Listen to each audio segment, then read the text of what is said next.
Dr. Thomas Reed stared at his computer screen, his coffee growing cold beside him. The numbers didn't make sense. For the third time that night, he ran the calculations, but the result remained the same. Stars were going dark at the edge of monitored space, and whatever was causing it was moving toward Earth. Dr. Reed. The voice made him jump. Lisa Foster stood in his office doorway, her blue uniform crisp despite the late hour. You called about an emergency. Captain Foster, yes. Look at this.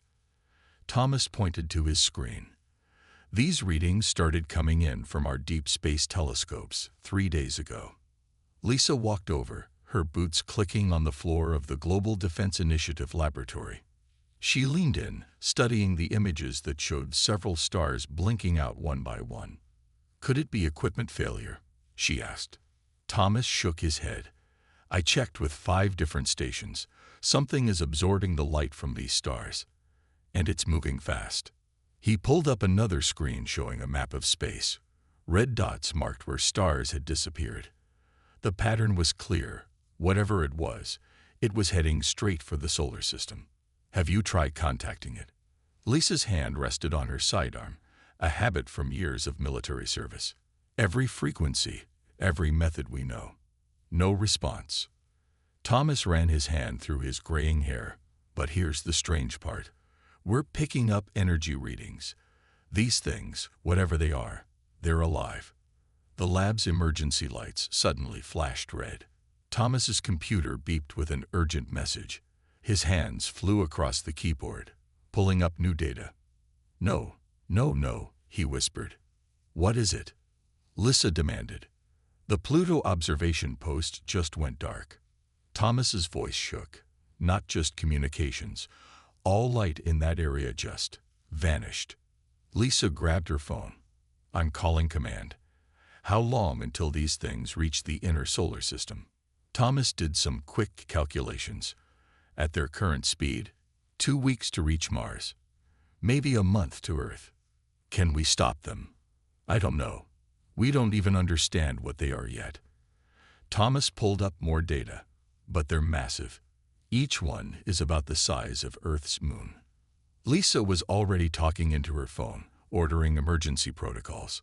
Thomas looked back at his screen, watching as more readings came in.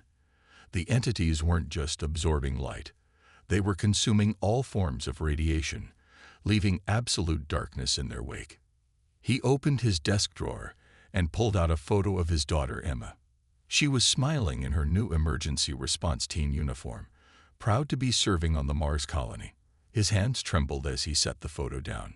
Mars would be the first inhabited world in their path. Commands implementing Code Black. Lisa announced, finishing her call.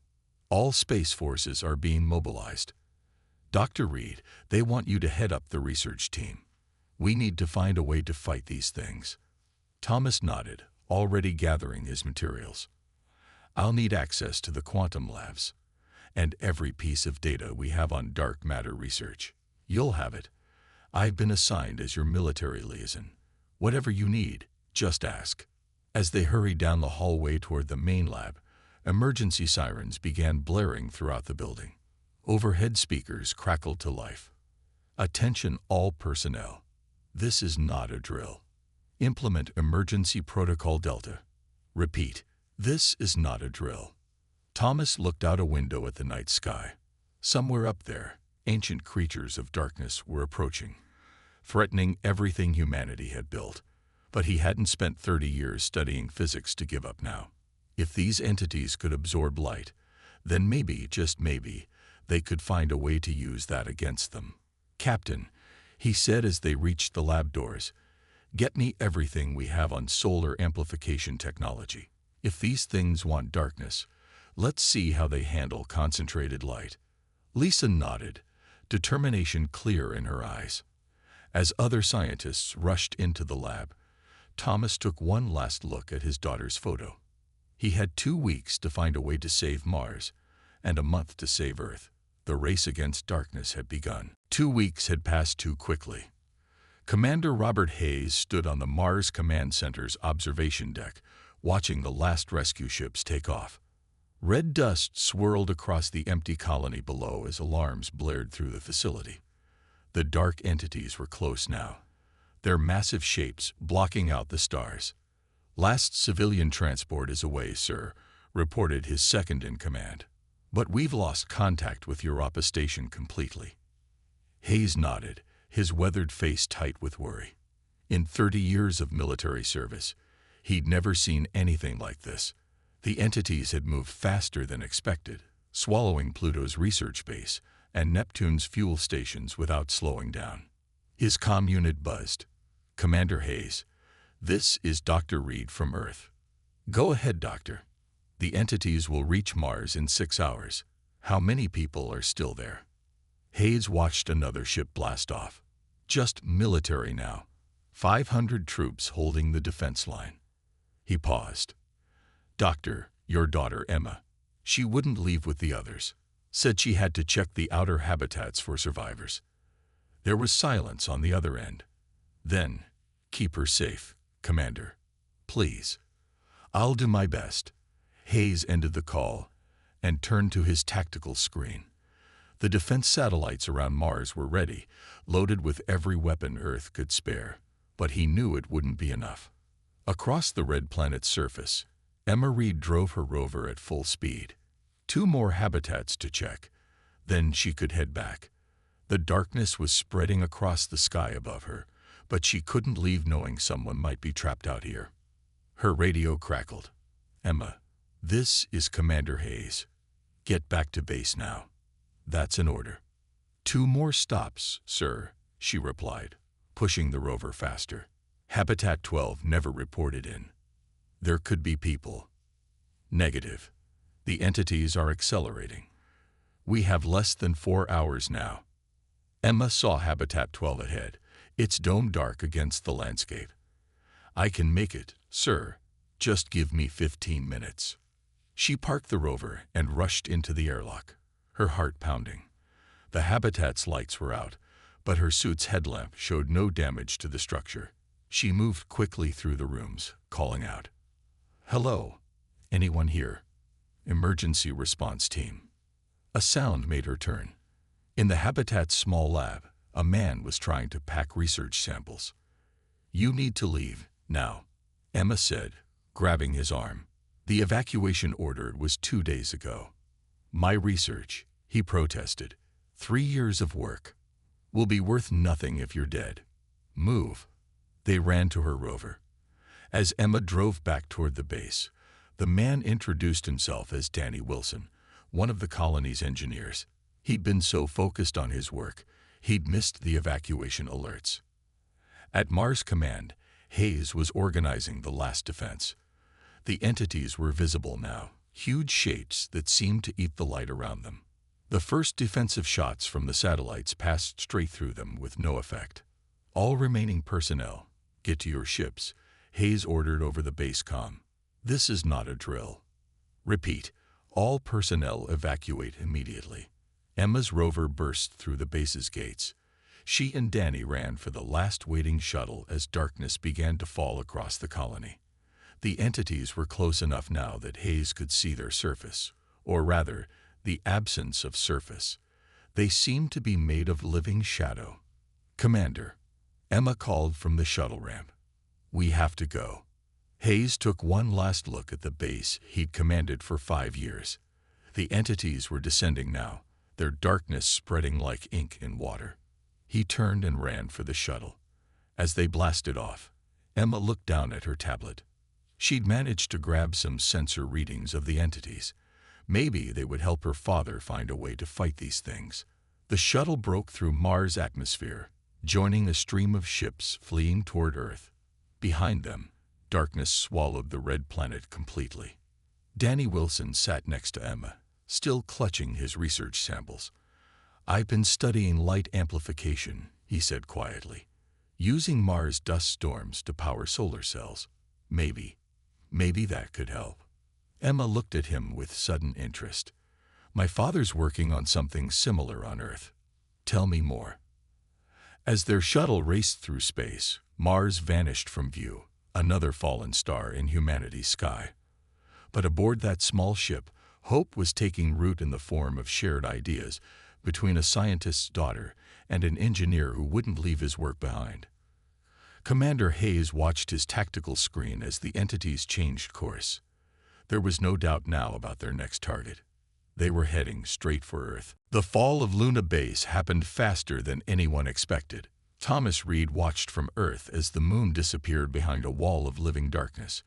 The entities had reached Earth's closest neighbor, and their hunger for light seemed endless. "Dad."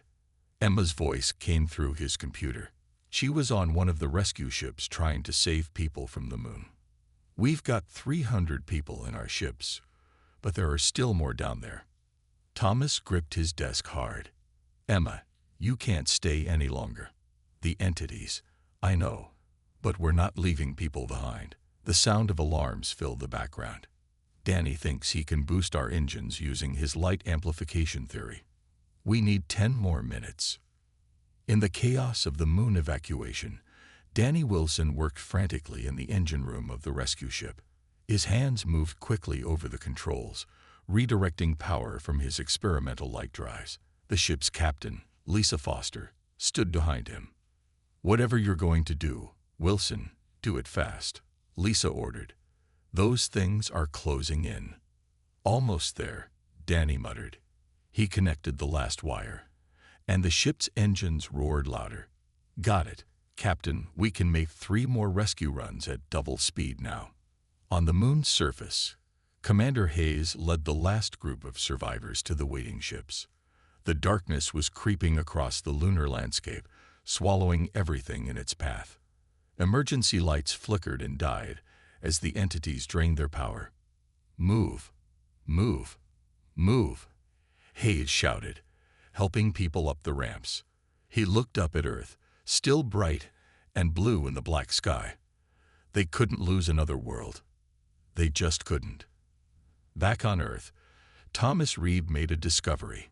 He burst into the emergency meeting of world leaders, his lab coat still on.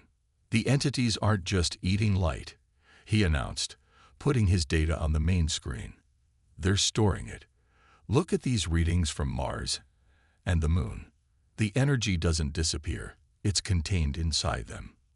The room full of presidents and prime ministers fell silent. Thomas continued, "If we could overload them with too much light at once, we could make them break apart." Danny's voice came through the speakers. He was still working on the rescue ships, but listening in. "Dr. Reed, your theory matches my research from Mars. We need to build bigger versions of my light amplifiers." "How long will that take?" asked one of the leaders. "Too long," Lisa Foster cut in. She was piloting her ship through the darkness around the moon. "The entities will reach Earth in less than 2 days." Emma's voice joined the discussion. "Then we build them in space. The rescue ships have construction equipment. We can start now." Thomas looked at the world leaders. "My daughter's right. We got ships, we got engineers, and we've got the brightest minds from 3 worlds. Let me coordinate from Earth while they build in space." The leaders quickly agreed. Humanity had run out of places to retreat. Earth was their last stand. For the next 36 hours, no one slept. The rescue ships turned into construction platforms. Danny led the building teams, using his designs from Mars. Emma organized the workers, while Hayes protected them with what weapons still worked. Thomas Reed stayed in his lab, sending constant updates and corrections. Lisa Foster coordinated between the ships, keeping everyone moving and focused. The entities grew closer, their darkness now covering half the sky. Then Emma noticed something strange in her readings. "Dad," she called, "these energy patterns, they're not random. It's almost like..." "Like what?" "Like they're running from something," Emma said slowly. "Look at how they move. They're not just eating light. They're gathering it, storing it, like they're afraid of running out." Thomas studied the data. His daughter was right. The entity's movements showed fear of something darker than themselves. Before he could reply, the emergency alarms started blaring. Lisa's voice cut through all channels. "They're accelerating. All ships, fall back to Earth. Through the windows of their ships, the rescue teams watched as the entities surrounded Earth's orbit. Their darkness blotted out the stars, the moon, and even the sun. For the first time in history, humanity's homeworld faced endless night.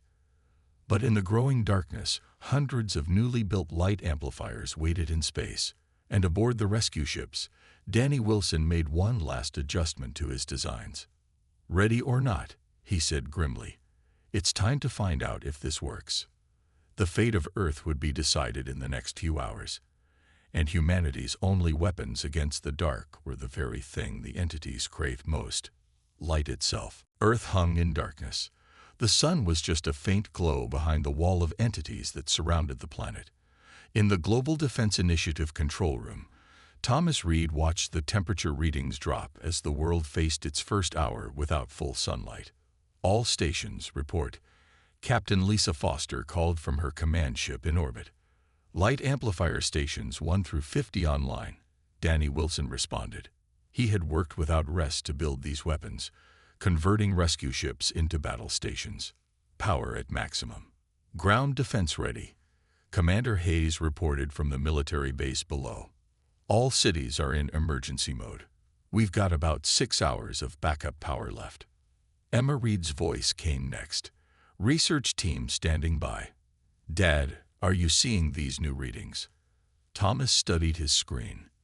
The entities had formed a sphere around Earth, but they weren't attacking. Instead, they seemed to be waiting. "They're getting ready for something," Thomas said. "Danny, we need to test the weapon now. Target the smallest entity you can find." Danny aimed his ship's light amplifier at a dark shape about the size of a small mountain.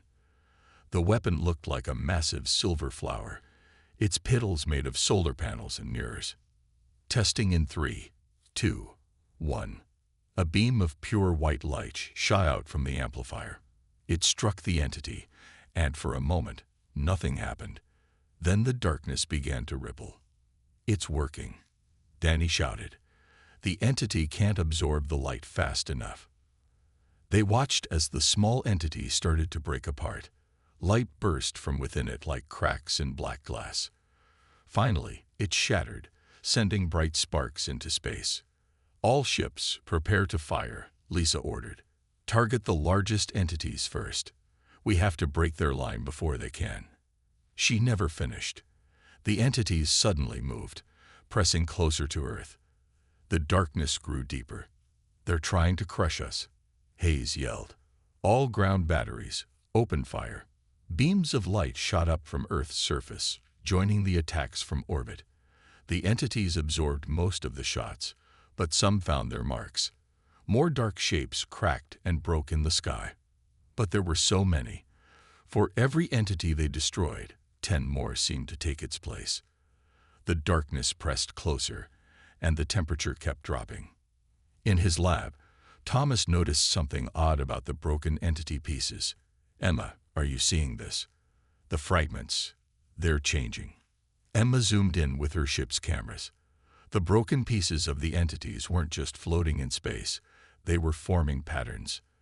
"Those aren't random shapes," she said slowly. "Dad, I think they're letters. They're trying to write something." Before their eyes, the glowing fragments arranged themselves into clear shapes. Danny was the first to read them. "Heal PUS. Hold your fire," Lisa commanded. "All stations, hold your fire." Emma worked quickly at her console. "I'm trying to understand their energy patterns. If I can match our communication signals to their light absorption rate."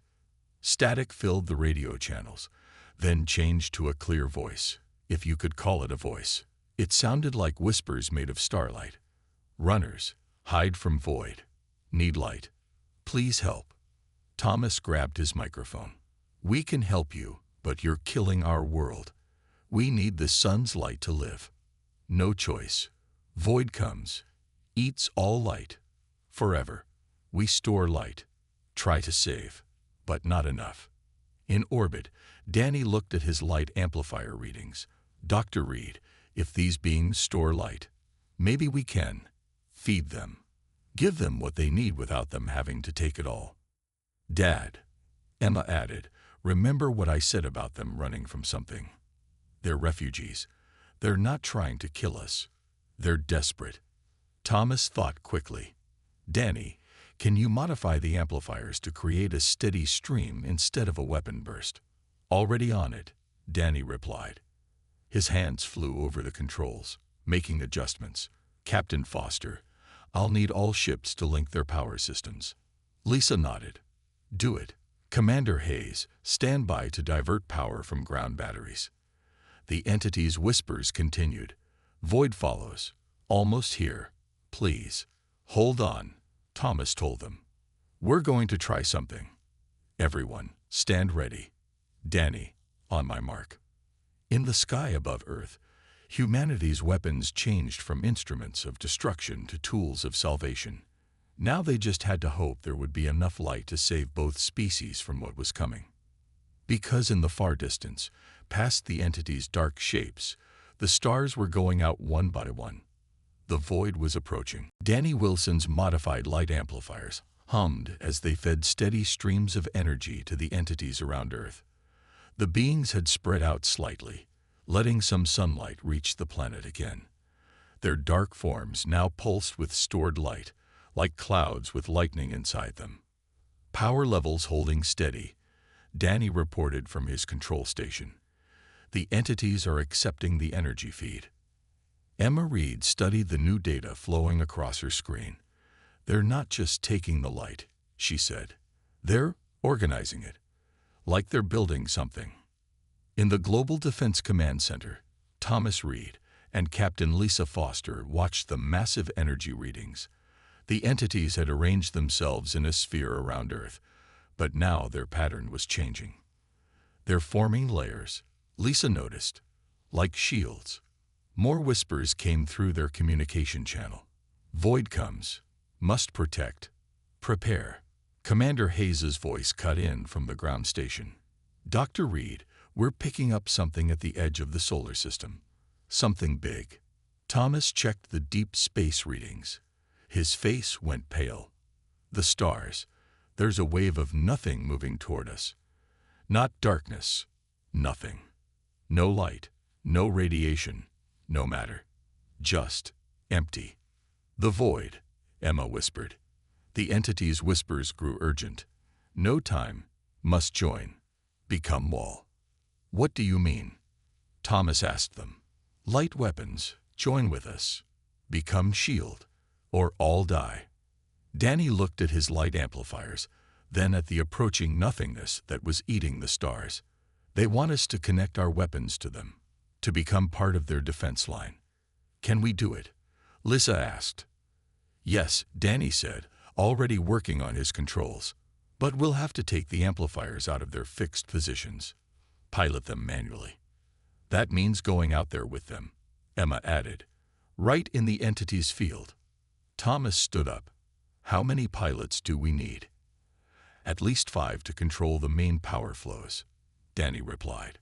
But sir, we don't know what joining with the entities will do to the pilots. I volunteer, Emma said immediately. Me too, Danny added. Lisa stepped forward. Count me in. I'll take the 4th position, Hayes said from below. Coming up now. Thomas looked at his screen, then at the darkening sky. I'll take the 5th. They moved fast. Hayes's shuttle reached orbit as Danny and Emma prepared the light amplifiers for manual control. Each amplifier was now attached to a small pilot chamber. Remember, Danny told them as they suited up, we have to maintain steady power flow. Too much or too little could break the connection. The 5 pilots took their positions, each in a separate amplifier pod. Around them, the entities swirled like a storm of living shadows. Ready? Thomas asked through the radio. Ready, 4 voices answered. Now, Danny called. They activated their amplifiers. Streams of pure light shot out, connecting with the nearest entities. Then something incredible happened. The light didn't stop at the entity's surface. It flowed through them, carrying the pilot's pods along. Emma felt a strange sensation, like being pulled into a warm ocean. "Everyone okay?" Lisa called. "Amazing," Emma whispered. Through her pod's window, she could see inside the entities. They were filled with stored starlight, countless points of light swirling in beautiful patterns. "They're a library," Thomas realized, his voice full of awe. "They're storing not just light, but the memory of every star they've visited." The entities' whispers surrounded them. "Join, become one, fight together." The 5 pods were drawn deeper into the entity field. The light amplifiers pulsed, and suddenly each pilot could feel what the entities felt. They could sense the approaching void, an emptiness so complete it hurt to think about. "Power levels rising," Danny reported. "The entities are teaching us, showing us how to work together." Through their connection, the pilots learned the truth. The entities had been running from the void for millions of years, gathering light and knowledge, trying to find others who could help them make a stand. Now, floating in space above their home world, 5 humans joined their ancient power with humanity's new technology. The entities' dark forms began to glow from within, stronger and brighter. "Look," Hayes called.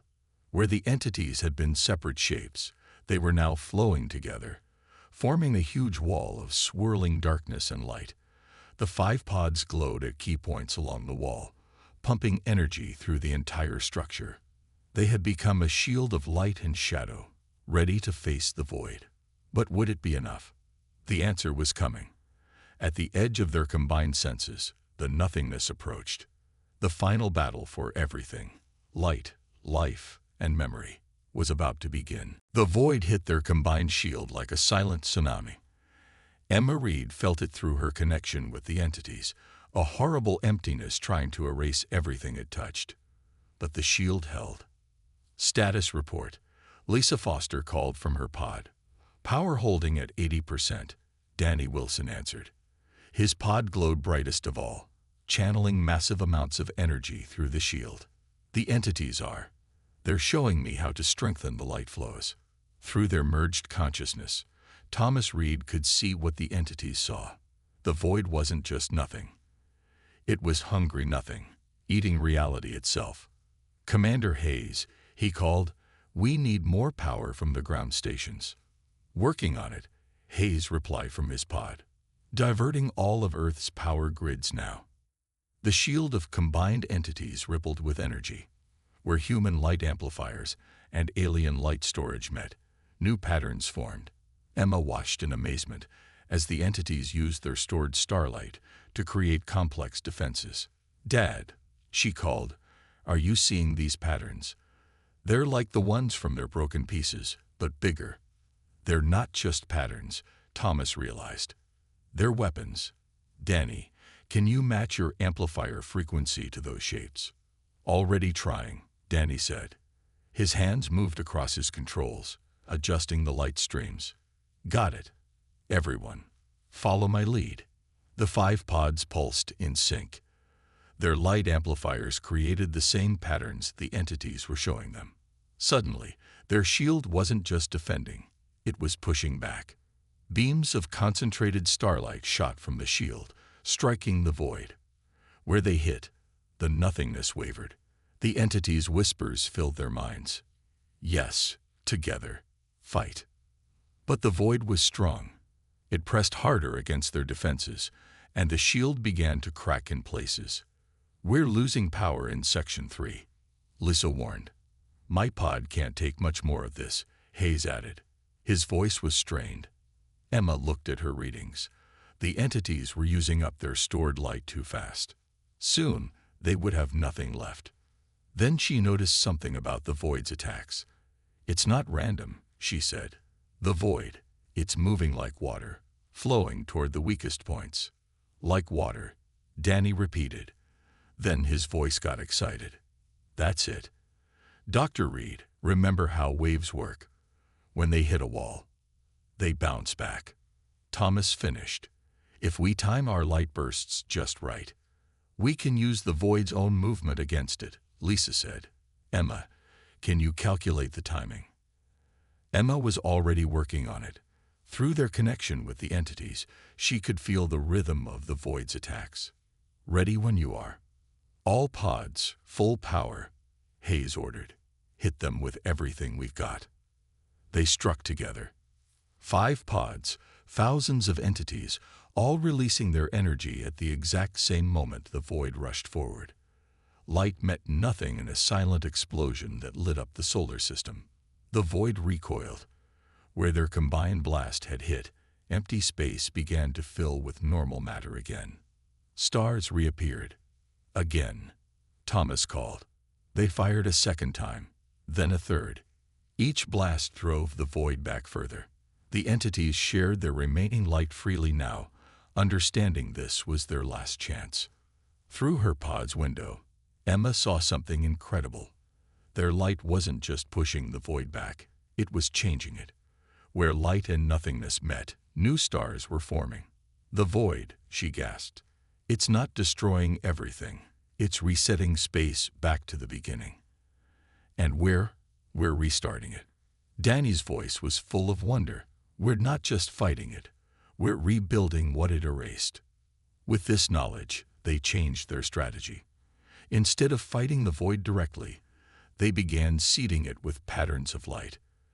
The entities understood immediately, adding their stored starlight to create specific frequencies.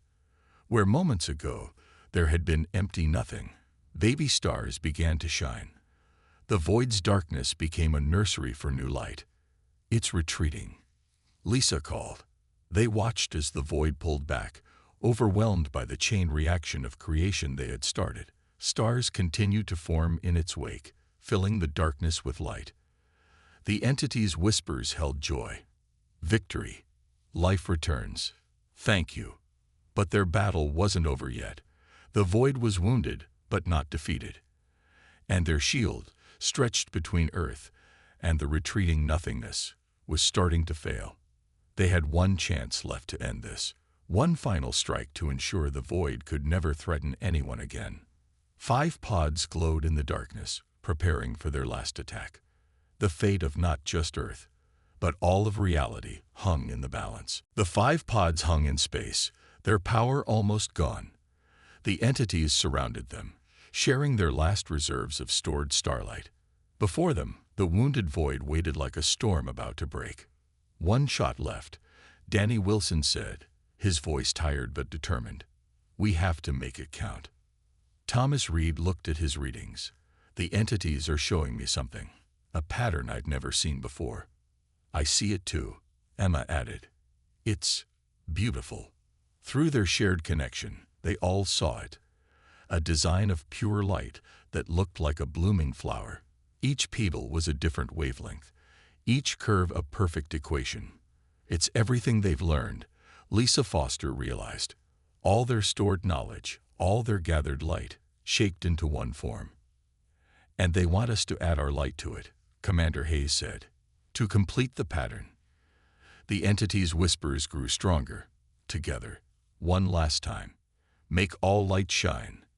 Emma checked their remaining power. "Dad, if we do this, our pods might not survive the energy surge." "We don't have a choice," Thomas replied. "Everyone ready?" "Ready," 4 voices answered. Danny began the sequence. Diverting all remaining power to main amplifiers. "Linking pod systems," Lisa reported. "Pattern locked in," Hayes confirmed. "Energy paths aligned," Emma added. Thomas took a deep breath. "On my mark. Now." 5 pods fired as one. The entities released all their stored light in the same instant. The pattern formed between them, more perfect than any human design could be. Where human technology and alien knowledge met, something new was born. A flower of light bloomed in space, bigger than Earth itself. Each petal was a different color, but they moved together in perfect harmony. The void rushed to consume it, but this time, the light was ready. When light and nothing met, the universe itself seemed to hold its breath. Then the flower began to spin. Faster and faster it turned, its petals spreading wider. Where they touched the void, reality itself changed. Not just new stars this time, but whole new patterns of space and time grew from the contact points. "Look!" Emma cried in wonder. The void wasn't just retreating now. It was transforming. The nothingness became something else. A framework for new creation. A canvas for light to paint upon. Through their connection, the entities shared their joy. Balance found. Darkness and light. Together at last. The flowers' spin created waves of creation that spread across space. Stars rekindled. Galaxies reformed, but different now. More stable, more harmonious. In their pods, the 5 humans felt the change too. The horrible emptiness of the void was gone, replaced by a sense of endless possibility. But the power drain was too much. Warning lights flashed in all 5 pods. "We have to break away," Lisa called. "Pods are going critical." "The entities will help," Emma said. She could feel their intent. "Everyone hold on." The dark shapes moved fast, surrounding the pods just as their power failed. Gently, like a river carrying leaves, they brought their human allies back toward Earth. As they approached their homeworld, they saw the changes their victory had brought. Earth's sky was clear again, but different. Where there had been ordinary sunlight, now there was a subtle pattern to it, a deeper beauty that hadn't existed before. The entities set the pods down on a space station in orbit. Emergency teams rushed to help the pilots out. Did we do it?" Danny asked weakly as medics helped him stand. Thomas looked out the station window. The entities were still there, but changed. They were no longer purely dark shapes. Now they rippled with internal light, like living auroras. "We did more than win," he said. "We found balance." The entity's final message came not in whispers, but in patterns of light that everyone could see. "Thank you, Ninyu Friendies. We wawel duty and Rayume Mbir." One by one, the entities began to move away from Earth. But they weren't running now. They were exploring. In their new form, balanced between light and shadow, they had become guardians of the renewed universe. Emma stood beside her father, watching them go. "Will we see them again?" Thomas smiled. "Look up," he said, pointing to the sky. Where the entities passed, they left trails of beautiful light. These paths would remain, connecting Earth to the stars in ways humans had never dreamed possible. "They gave us more than victory," Lisa said. "They gave us a new way to reach the stars." Commander Hayes nodded. "And when we do reach them, we'll have friends waiting out there." Danny joined them at the window. "Not bad for humanity's first contact," he said with a tired grin. They stood together, watching Earth's first sunrise in its renewed sky. The light had changed, and so had they. Humanity had faced its greatest challenge and emerged stronger, wiser, and ready for whatever the universe might bring next. Above them, the stars shone with new patterns, telling the story of the day humanity helped save not just their world, but all of reality. The day Earth's light shattered the darkness and found something wonderful on the other side.